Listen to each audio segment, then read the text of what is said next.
Bonjour à toutes et à tous. Bienvenue à cette table ronde qui sera consacrée à l'inflation normative en matière de paie et de RH et aux enjeux de conformité que cette inflation fait peser sur les entreprises. Alors, comme souvent, pour plein de sujets, pour l'inflation normative, c'est encore plus vrai, mais un chiffre vaut mieux que 1000 mots. 3500. 3500, c'est le nombre de modifications conventionnelles qui ont été référencées en 2024 et qui ont eu un impact direct sur le cycle de paie. Mais cette inflation normative, elle ne s'arrête pas aux modifications conventionnelles, loin s'en faut, on le verra. Elle inclut des évolutions législatives, réglementaires, jurisprudentielles, de sources parfois européennes, nationales, territoriales. Bref, on parle d'un agrégat de normes qui complexifie la gestion quotidienne des entreprises. Et le résultat direct de ça, et c'est une étude EY de 2021 qui nous le dit, c'est que près de 70% des entreprises en France constatent des difficultés à se conformer aux exigences normatives en matière de paie. Et résultat indirect, toujours selon la même étude, en 2021, 40% des bulletins de paie en France présentaient au moins une anomalie. Donc ce risque de non-conformité, il a plusieurs incidences. Il a évidemment une incidence financière, une incidence juridique, une incidence réputationnelle. Alors, comment les entreprises peuvent-elles relever les défis de la conformité dans un contexte d'inflation normative? Pour répondre à cette question, j'ai avec moi 3 intervenantes, donc 3 expertises, 3 regards complémentaires. Un regard juridique avec toi, Agnès Caratero. Agnès, tu es directrice juridique paye de Silae, qui est une solution digitale de gestion de la paie et des RH qui intègre cette complexité normative pour près d'1 million d'entreprises en France. On aura un regard technologique avec Nora Khelif. Nora, tu es responsable des opérations d'Apsys Cyborg. Apsys Cyborg, c'est une entreprise qui intègre ces solutions digitales et qui les met à disposition de ses clients finaux. Et en parlant de clients finaux, Mathilde, tu es responsable des ressources humaines d'Harmonie Ambulance. Harmonie Ambulance, c'est une ETI d'un peu plus de 1500 collaborateurs qui, comme son nom l'indique, est active dans le secteur du transport sanitaire. Et du coup, je vais peut-être commencer par toi, Mathilde, parce qu'au-delà de l'abstraction des chiffres que je présentais, l'idée c'est de savoir concrètement, au quotidien, quelle place et quelle forme ce défi de conformité prend. Dans notre secteur d'activité, le transport sanitaire, le premier enjeu de conformité, c'est déjà de correctement décrypter notre convention collective. On est régi par la convention collective du transport routier et des activités auxiliaires. C'est une convention collective particulièrement dense, complexe et dans laquelle sont imbriquées des dispositions qui vont donc avoir attrait à la fois au transport routier, au transport de déménagement, au transport de voyageurs et donc au transport sanitaire. Et il s'agit de faire application des dispositions qui sont propres à notre activité. Donc ça, c'est un enjeu très important parce que cette convention collective, elle fait plus de 800 pages, elle est vraiment complexe à décrypter. Le deuxième élément, c'est qu'on travaille avec énormément d'éléments variables de paye. La paye de nos collaborateurs, elle est constituée d'une multitude d'éléments variables parce que notre secteur d'activité, c'est aussi la croisée entre 2 mondes, une convention collective du transport et on est également professionnel de santé. Donc on va avoir à produire des payes avec des éléments qui peuvent être ceux que le transport peut connaître, des indemnités de repas par exemple, et puis on va avoir aussi tout un tas d'autres éléments, des indemnités de dimanche, de jours fériés, etc., des heures supplémentaires qui vont être plus ou moins présentes d'un mois à l'autre. Donc on a cet enjeu de remonter correctement dans notre outil de paye ces multitudes d'éléments variables, et ces éléments donc ils sont renseignés dans des outils de gestion de temps qui sont propres à notre secteur d'activité, et donc on a besoin d'un outil de paye qui soit capable d'aller récupérer ces données et les réimporter, réinjecter correctement en paye.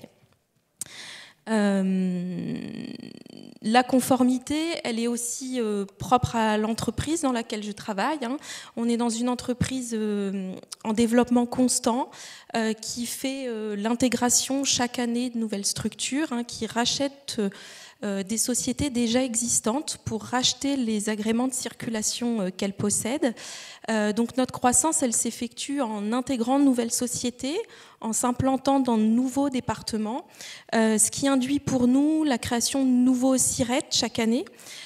Et donc là où une entreprise qui serait monosite à produire par exemple 12 DSN mensuels par an, eh ben nous on en produit plus de 40 chaque mois. Donc on a aussi des enjeux en termes de fiabilité des remontées de nos éléments de cotisation. Et donc ça c'est un élément particulièrement important chez nous. Et puis, de manière générale, comme toute autre société, on a connu aussi tout un tas de réformes qui viennent impacter nos payes, la mise en place du prélèvement à la source, les réformes de la retraite qui viennent générer des sujets de pénibilité avec les points de pénibilité renseignés en paye. Et puis, on va avoir aussi, plus récemment, la loi sur les congés payés et leur acquisition pendant les périodes de maladie. Et ça, c'est des sujets sur lesquels on a besoin d'un réel accompagnement, notre éditeur de paye, pour pouvoir faire bonne application de toutes ces nouvelles règles. Alors, je rebondis sur cet état des lieux que tu faisais à l'instant, et je me tourne vers toi, Agnès, avec ta casquette de juriste. Toi, quel regard tu portes justement sur l'état des lieux que Mathilde vient de faire, et sur la corrélation qu'il peut y avoir entre cette inflation normative et les enjeux de conformité d'une entreprise? C'est vrai que moi, j'aime bien m'orienter plutôt sur la complexité qui est induite évidemment par cette inflation.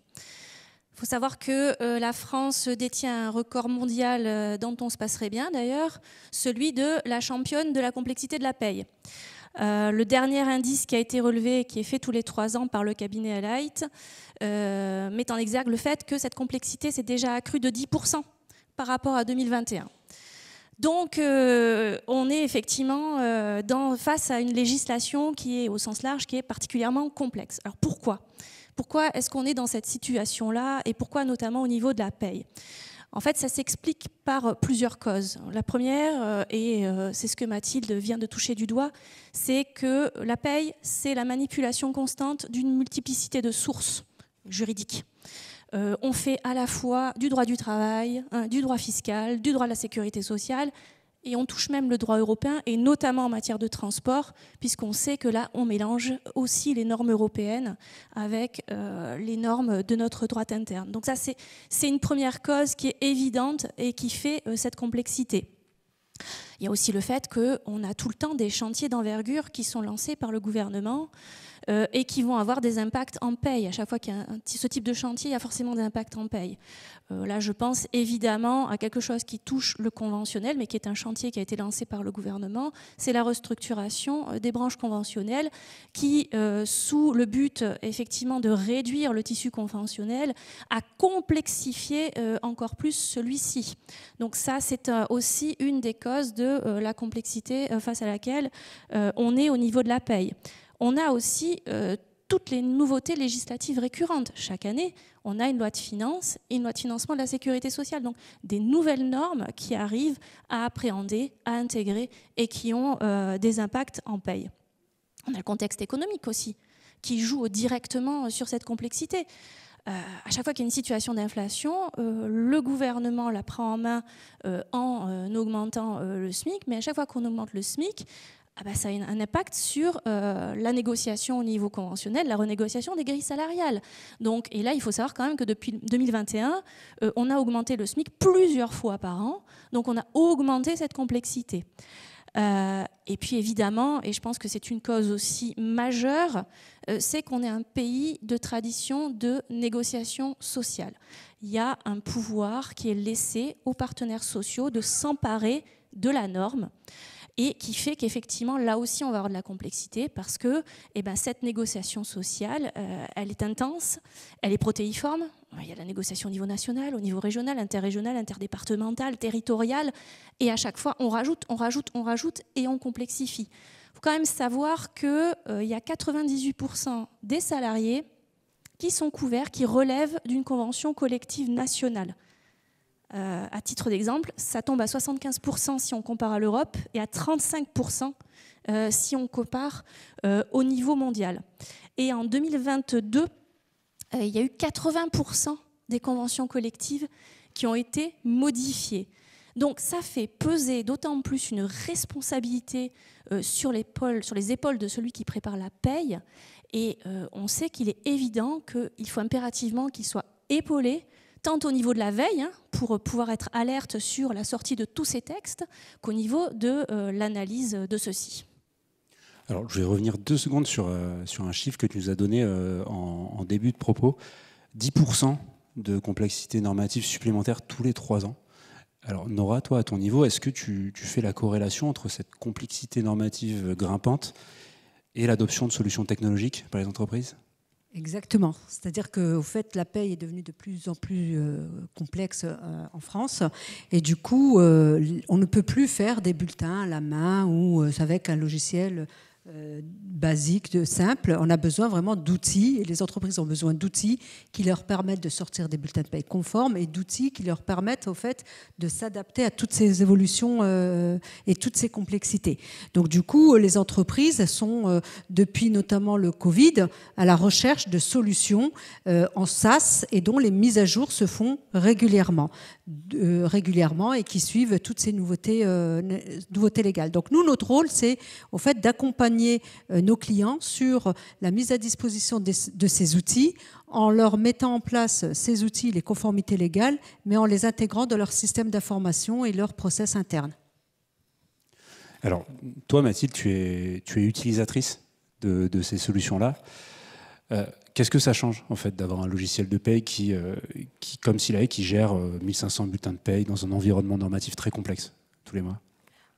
Nora vient de mettre l'accent sur un élément essentiel, c'est que l'outil, il est mis à jour régulièrement et de manière automatique. C'est-à-dire qu'aujourd'hui, on a l'assurance que notre outil, il est constamment à jour, constamment fait de chaque nouveauté juridique, sans qu'on ait besoin d'une intervention manuelle, sans qu'on ait besoin de solliciter un service informatique et sans avoir besoin de s'assurer que cette mise à jour-là, elle va bien s'intégrer avec notre plan de paye. Tout se fait de manière automatique et ça, c'est vraiment un gage de sécurité extrêmement important.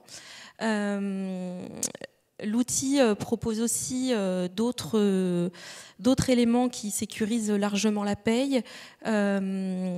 Il propose notamment des annexes au bulletin de paye. Ces annexes, elles viennent détailler la manière dont un calcul a été abouti au sein d'un bulletin, ce qui permet à un gestionnaire de paye de pouvoir répondre aisément à une question posée par un collaborateur. Il n'a pas besoin d'aller retravailler la rubrique et le calcul qui est fait dans le bulletin. L'explication lui est livrée dans ses annexes. Donc ça, c'est un élément qui est particulièrement apprécié de nos gestionnaires de paye.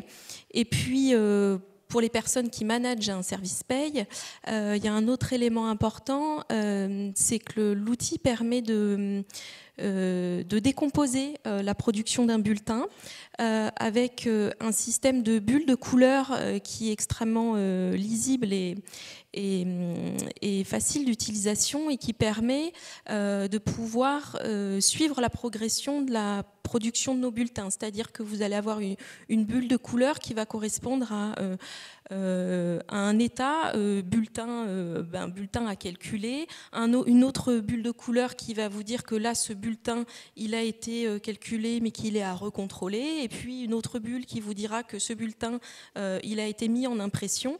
Et ça, c'est vraiment quelque chose de facilitant et de sécurisant parce qu'il permet vraiment, à chaque étape, de réapporter un contrôle et de suivre la progression de cette production de paille. Ok, donc Agnès, je te rends ta casquette d'éditeur, parce que tu représentes Silae ici. Vous engagez à intégrer cette complexité normative pour faciliter la gestion administrative des entreprises comme celle de Mathilde. Mathilde nous parle de mise à jour fréquente, d'outils intuitifs, d'outils automatisés. Mais en fait, si on va dans l'arrière-cuisine de Silae, comment ça se passe en fait? Comment elle se fait cette intégration et puis comment elle se répercute sur vos produits? Je pense que le meilleur moyen de répondre à cette question, c'est de prendre un exemple pratique. Quel meilleur exemple que la fameuse loi DADU du mois d'avril 2024. Je pense qu'on s'en souvient tous. Je vous vois lever les yeux au ciel et vous avez raison. Ce fut une sacrée aventure. Pour moi, c'est le meilleur exemple parce que déjà, cette loi, c'est un énorme paradoxe. Pourquoi? Parce qu'elle prend sa source dans une directive européenne qui date de 2003 et que par rapport à ça, entre l'arrêt des textes et la date de promulgation, il s'est écoulé très exactement 1 mois et 10 jours. Donc, entre 23 ans pour s'y mettre et 1 mois et 10 jours pour tout mettre en œuvre, on a déjà effectivement la preuve de ce paradoxe. Comment on l'a vécu de notre côté? Eh bien, évidemment qu'on était en alerte.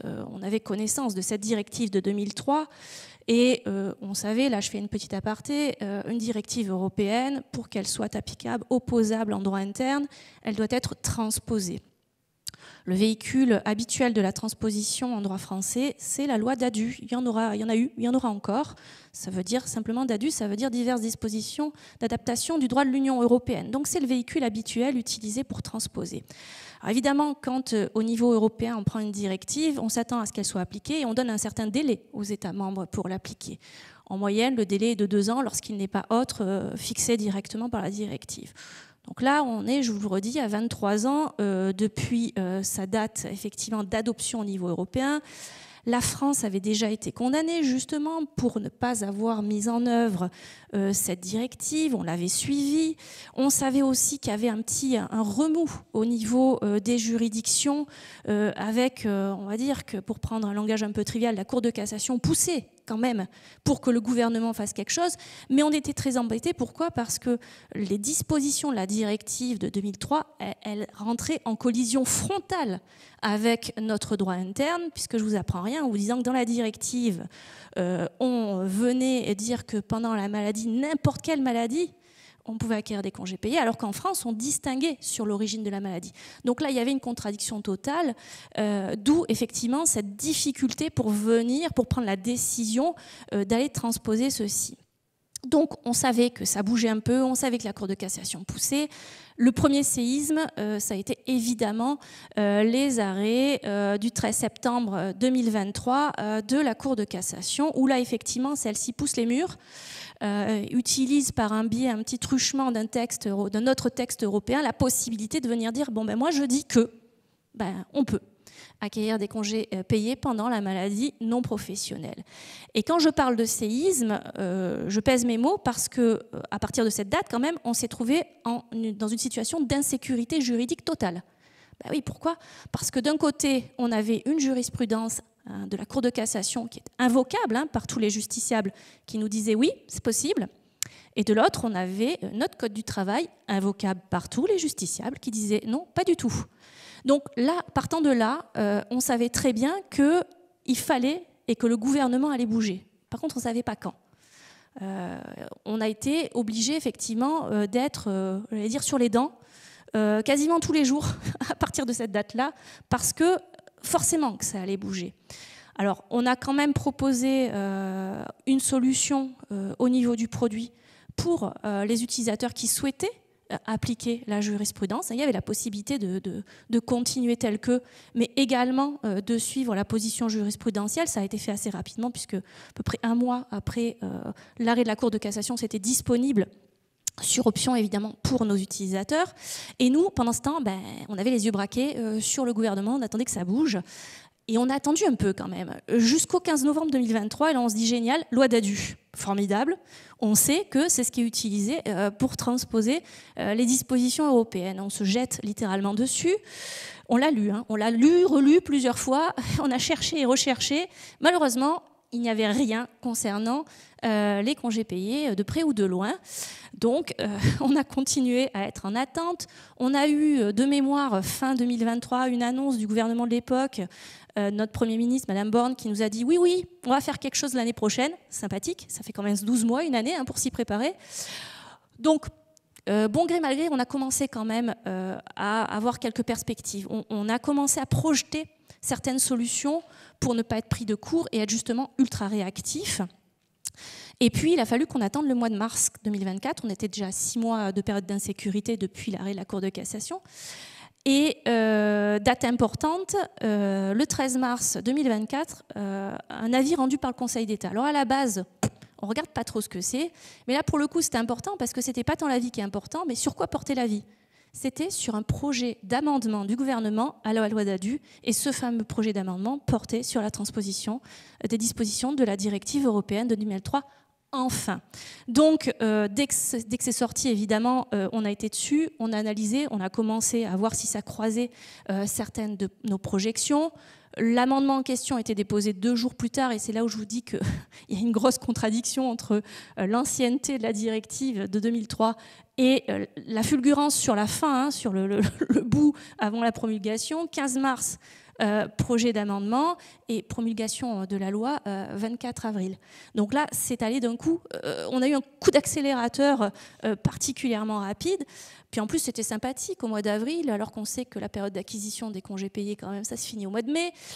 Ça rajoutait une petite couche à toute l'histoire.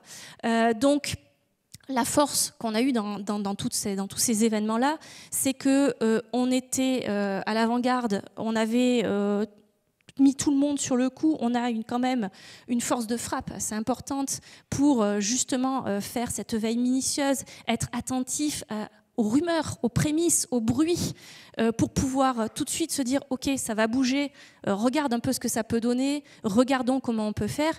Et c'est ce qui nous a permis justement d'absorber cette évolution fulgurante sur la fin en à peu près 1 mois, puisque 1 mois après la promulgation, on a livré effectivement les premiers paramétrages permettant de gérer la période d'acquisition. 1 mois plus tard, c'était la gestion courante. Et en 6 mois, on a eu livré l'ensemble de la loi, sachant qu'il y a aussi cette notion de rétroactivité qui était fort sympathique et à analyser et à implémenter. Donc je pense que cette succession d'événements et cette fameuse loi illustre bien, voilà ce que je disais là, j'ai pas d'autre terme que la force de frappe qu'on peut mettre à disposition effectivement des utilisateurs, d'absorber cette veille qui est chronophage et particulièrement compliquée à faire pour être attentif à tout, et avoir les compétences aussi derrière d'analyser très rapidement et de pouvoir traduire ce qui vient de là-haut au niveau pratico-pratique, parce que l'idée dans l'histoire quand même, c'est d'éditer un bulletin de salaire conforme à la fin.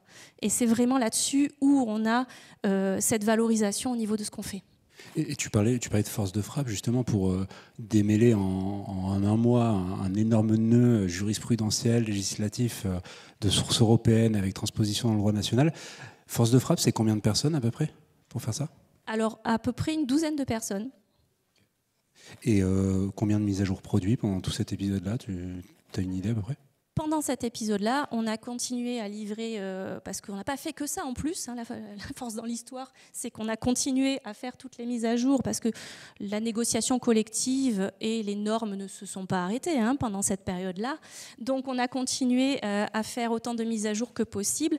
Et au final, je n'ai pas le chiffre exact, mais si on découpe en nombre d'évolutions, je pense que ça fait quand même un grand nombre de ce qui a été livré par rapport à l'année 2024, sachant que tu le disais, sur 2024, on était à peu près à 3000 évolutions dans le produit. La loi Dadu a pesé lourdement, on va dire, dans la balance. Ok, donc là, on a cette solution technologique avec des chevilles ouvrières bien humaines quand même derrière. On a ça d'un côté, puis on a le client et ses besoins de l'autre. Nora, comment on fait pour que les deux se rencontrent en fait ? Là, on remercie Agnès et ses équipes parce qu'elles ont balayé tous les textes. Elles nous ont mis à dispo tous les outils qui nous permettent après nous de communiquer auprès des clients. et aussi de nous avoir laissé cette possibilité pour les clients d'afficher l'information ou pas sur les salariés, de laisser le choix au fait également aux clients de la manière de communiquer eux-mêmes auprès de leurs salariés. Donc du coup, nous, en fait, on fait le lien entre ce que fait Agnès et ses équipes, ce que fait l'éditeur et le client final, en venant au fait communiquer sur le sujet, adapter également aux clients la possibilité d'appliquer, pas appliquer ou d'intégrer tout ça dans sa communication interne. Okay, donc communication, analyse des besoins avec le client et puis déploiement avec l'éditeur, et puis déploiement chez le client. Exactement. Bon là, l'année 2025, elle est déjà bien entamée. Super bien entamée. Ouais. C'est quoi le gros enjeu de conformité qui impacte tes clients en ce moment ? Aujourd'hui, le gros enjeu, déjà, c'est d'intégrer toutes les réformes qui ont été adoptées sur la loi de finances et de sécurité sociale. Donc on en subit aussi un calendrier qui est atypique cette année, et tout en parallèle, intégrer les nouveaux process sur la gestion des retours des DSN, notamment les CRM de rappel qui vont commencer à arriver auprès des entreprises pour l'année 2024, mettre en place des systèmes de correction ou d'accompagnement des clients sur la correction de l'ensemble des anomalies qui sont remontées, tout ça pour répondre pour l'année 2026 aux fameuses DSN de substitution, et on va essayer d'éviter ça à l'ensemble de nos clients, surtout. Et toi, Mathilde, cette nouveauté légale-là, comment tu l'appréhendes à ton niveau ? On s'aperçoit que nos données de paye, elles sont aujourd'hui transmises à plus en plus d'organismes, elles sont analysées, contrôlées par de plus en plus d'organismes, elles sont imbriqués à de plus en plus de flux automatiques. Donc on se doit effectivement de générer le moins d'anomalies possible. Et ça, c'est vrai que l'outil Silae, il nous permet vraiment de minimiser ce risque d'anomalie, et on se sent plutôt sécurisé par la manière dont l'outil va traiter ce sujet avec nous. Du coup, je me tourne vers toi, Agnès. Flux automatisé, série de contrôles, risque d'anomalie. C'est quoi l'apport concret de Silae dans la gestion de ces flux et puis la gestion du risque, surtout, qu'ils induisent ? Oui, effectivement. Alors, ces DSN de substitution, on le sait, ça arrive en 2026, une véritable révolution. Et puis surtout, c'est très très lourd de conséquences au niveau des entreprises, au niveau final, puisque cette faculté qui est donnée à l'URSSAF de venir imposer à un instant T une déclaration qui se substitue littéralement à ce que vous avez fait d'un coup, en corrigeant elle-même les anomalies qu'elle a trouvées. Derrière, qu'est-ce que ça donne ? Ça donne qu'il va falloir régulariser, modifier, probablement aussi donner des explications aux salariés, puisqu'on va devoir venir modifier ces bulletins de salaire a posteriori. Il y a aussi un risque financier. À l'heure actuelle, il n'est pas tout à fait défini, mais on se doute bien qu'il va quand même y être. Donc, effectivement, ça fait quand même planer un durcissement et presque comme une menace sur cette gestion-là. Et là, ce que propose Silae, et là où il y a vraiment une réelle valeur ajoutée au niveau de l'utilisation d'un éditeur avec une gestion effectivement de ces flux automatisés intégrés, c'est qu'il va falloir un peu modifier sa façon de faire la paye. Il va falloir utiliser ce qu'on va nous mettre à disposition, c'est-à-dire les CRM NeoRes, les CRM normalisés. Il va falloir se mettre simplement à intégrer cette vérification du CRM 119, évidemment, ce que l'URSSAF appelle le CRM de prévention, celui qui remonte à H+4, qui va vous permettre de corriger simplement avec une DSN annulée en place, et puis éventuellement le CRM 120 qui est appelé CRM de correction, là qui va devoir par contre pour le coup vous demander de corriger à la plus proche échéance. Et l'utilisation de ces CRM, le contrôle de ces CRM doit véritablement rentrer dans la routine du cycle de paye, doit devenir une habitude pour le gestionnaire de paye pour éviter les régularisations que j'ai évoquées précédemment. Et il est évident que de pouvoir de pouvoir faire ce contrôle au sein même de votre environnement dans lequel vous réalisez votre paye, c'est une facilité, un gain en fluidité et en sécurisation, et on parlait de sérénité au niveau de la réalisation des payes. Et je pense que voilà, les investissements qui ont été réalisés chez nous pour faire ça, on fait beaucoup de pédagogie, on accompagne beaucoup les utilisateurs pour effectivement changer cette routine, pour intégrer ces bons réflexes. Je pense que ça va permettre de faire de cette contrainte réglementaire une réelle opportunité d'optimisation finalement de ces process de paye, de ces process RH et de ces process déclaratifs. Donc on a ces nouvelles tendances, on a ces nouveaux outils que tu viens de décrire. Si on essaie de se projeter un petit peu pour aller vers la conclusion de la table ronde, quelles sont les grandes évolutions normatives que toi tu entrevois plus en tant que juriste dans les prochains mois et puis dans les prochaines années, s'il est possible de se projeter autant? Alors, une chose est sûre, c'est que l'inflation réglementaire ne va pas s'arrêter. Ça, c'est une certitude. On est dans un pays qui aime légiférer. On légifère beaucoup, on aime beaucoup ça. Alors, c'est vrai qu'il y a une volonté qui est réelle, une posture affichée de vouloir simplifier. Mais bon, pour simplifier, il faut quand même légiférer. Donc, il y aura quand même des textes. Donc ça, c'est quelque chose qui est certain. Alors, au niveau législatif, on a des annonces qui sont faites, pas pour tout, mais quand même. On sait un petit peu à quoi se préparer. On a parlé de la DSN, de substitution en 2026. On va voir aussi encore une fois une directive. Cette fois-ci, on est sûr, en théorie, qu'elle devrait être transposée en 2026. C'est la directive sur la transparence salariale. Donc ça, c'est des choses qu'on connaît. On peut s'y préparer, on peut travailler dessus. Il faut savoir aussi que on est aussi sollicité parfois par certains ministères pour pouvoir travailler avec eux à titre préparatoire sur les conséquences pratico-pratiques de certains textes législatifs. Donc ça, c'est des zones où on peut commencer à se préparer, à anticiper. C'est pas le cas tout le temps.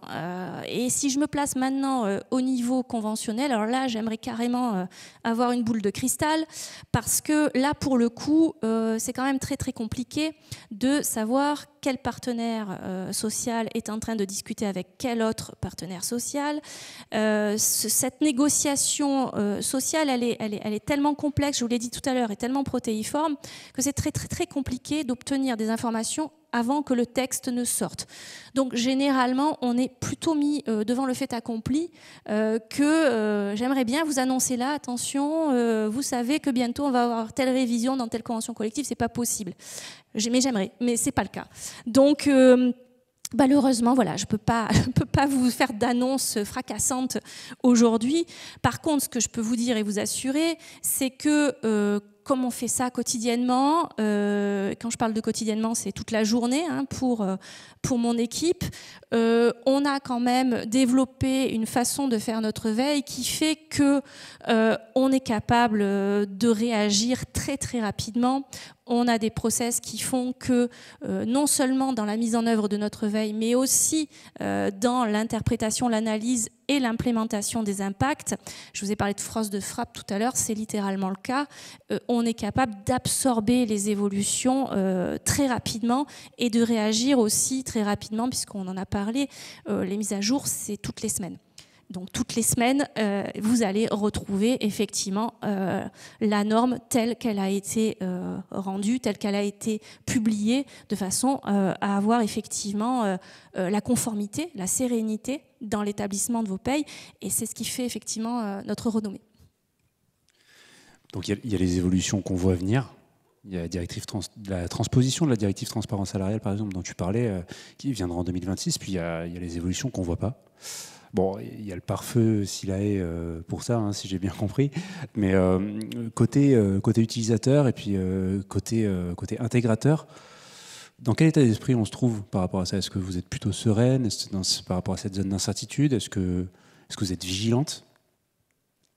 Nora, je me tourne vers vous, par exemple. On est quand même beaucoup plus serein maintenant dans le déploiement et dans la mise en place de toutes les nouveautés de toutes les nouveautés. On le voit depuis, alors cette tendance, on l'a ressentie depuis le Covid, c'est-à-dire que avant Covid, les entreprises avaient leurs solutions de paye en interne, ils n'étaient pas trop pour les solutions SaaS, pour une histoire de données, de confidentialité.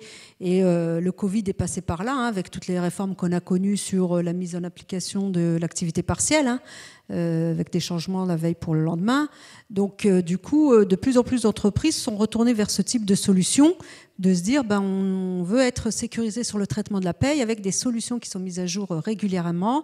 On n'est pas consultant paye, on n'est pas développeur, on est simple gestionnaire de paye ou responsable de paye, et on a besoin de s'appuyer sur des solutions qui sont fiables et qui sont mises à jour régulièrement. Et donc du coup, nous, c'est clair que depuis qu'on a adopté la solution Silae pour nos clients, on est beaucoup plus serein dès qu'il y a des nouveautés légales qui arrivent, quoi. Ok, donc réflexe technologique depuis le Covid, très marqué. Mathilde, côté utilisateur, j'imagine qu'on ne va pas revenir en arrière? Non, complètement pas. Vraiment, je confirme la période Covid. Ça a été une période dans laquelle on a été bombardé d'informations contraires, d'interprétations différentes, etc. Et dans laquelle on a mesuré pleinement la nécessité d'être outillé par un outil qui est connecté à l'actualité juridique, qui se met à jour automatiquement et qui nous allège finalement d'un risque juridique sur des sujets qui sont extrêmement techniques et précis. Merci beaucoup. Merci beaucoup à toutes les trois pour ces échanges très riches, très instructifs. Est-ce qu'il y a des questions dans la salle? On a quelques minutes encore, donc n'hésitez pas.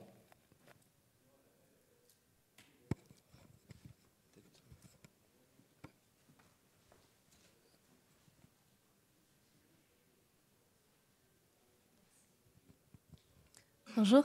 Je voulais juste demander, avec tout ça, avec tout ce qu'on a dit, avec toutes ces évolutions réglementaires, comment je peux être sûr que mes bulletins ils sont bien conformes en fait?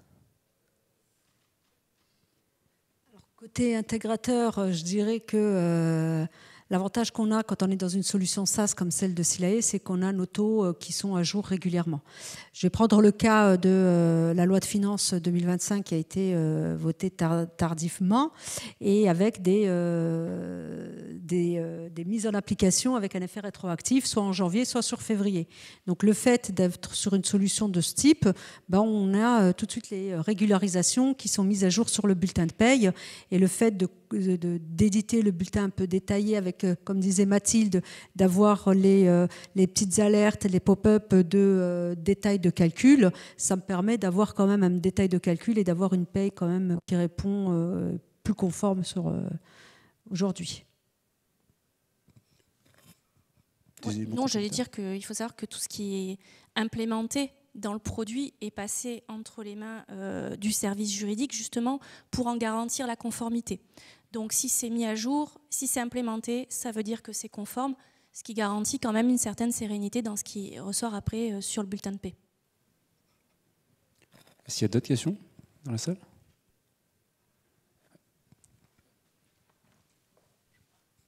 Merci. J'ai une question. Par exemple, si j'ai modifié mon taux AT, comment est-ce que je peux le corriger? Alors, ça revient un peu à la première question, c'est-à-dire que si vous avez une modification qui n'a pas été faite dans les temps et que vous le faites plus tard, donc vous avez cette notion de date d'effet, de date de mise en application qui permet de régulariser ça sur les bulletins. L'intérêt aussi de tout ça, c'est pas que sur le bulletin de paie, c'est au niveau déclaratif, de pouvoir avoir nos blocs de régules, de pouvoir avoir des blocs de régules sans que l'utilisateur paye puisse venir faire de la saisie manuelle. Donc ça, c'est quand même une des forces du système.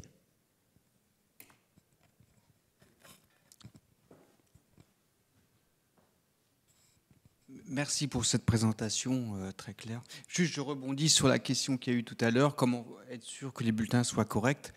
Et c'est vrai que Silae est très bon. Moi, ça fait 13 ans que j'y suis, quasiment depuis le début. Mais derrière, de quoi ça dépend? C'est le GP, en gros, quoi. C'est-à-dire qu'il faut bien utiliser Silae. Et Silae sait faire tellement de choses qu'il faut que forcément l'utilisateur soit au courant. C'est-à-dire que si Silae n'est pas bien paramétré, par exemple multi-employeur, le cas classique où il peut y avoir des redressements, voilà. Donc en fait, tout va dépendre de la qualité du GP derrière. Mais en tout cas, Silae, il propose tout ce qu'il faut, quoi, pour le coup. Il y a la dame. Eh ben, on prend votre question et puis comme ça, on pourra faire un dernier tour de table pour répondre.